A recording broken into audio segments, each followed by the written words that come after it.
right. So after the big game that Tyrese Maxey had, where he basically put the team on his back to beat the Knicks, and we'll see if they're able to actually beat.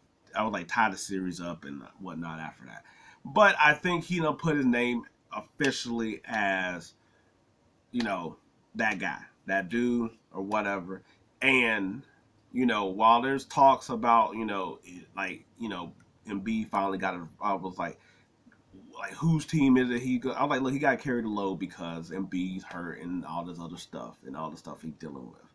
But they basically was like, hey, he found his Robin, and that's what we can all agree on.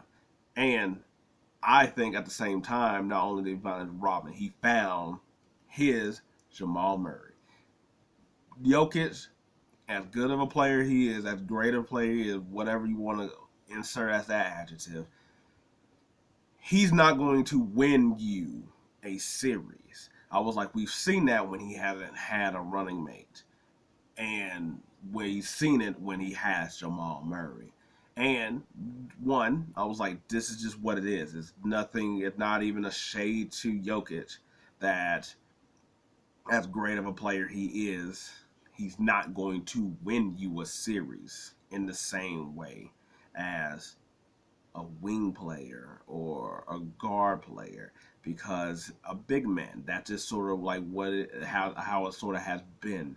I was like, it's the like I was like, it's different than like a Giannis big man. That's not. I was like, that's a little different.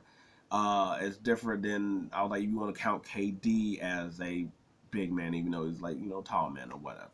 I was like, the thing is that I never sort of got how we sort of like with Embiid. It's like Embiid. I was like, don't get me wrong, Embiid has struggled in the playoffs and hasn't played to the level and capability he should, or we know he can be.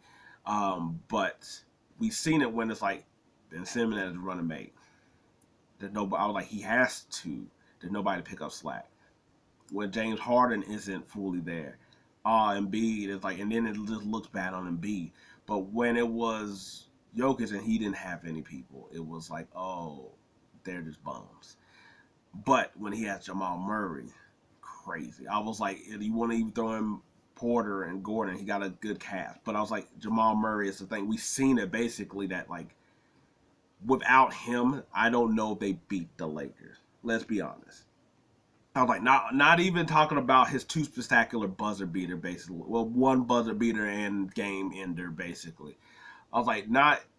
I was like, those two plays stand out, but if you see Jamal Murray and how he plays, I was like, there's a reason why we was over here criticizing Reeves and D'Angelo. It's because of that one over there.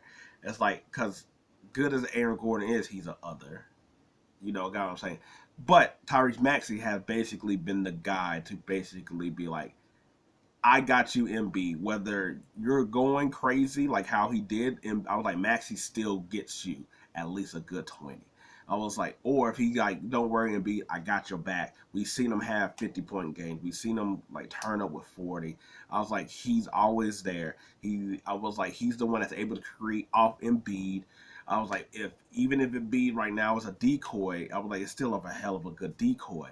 Um, I was like, he gives everything that you need that you can't really get from your big man in a sense, and especially in this way that the NBA is played.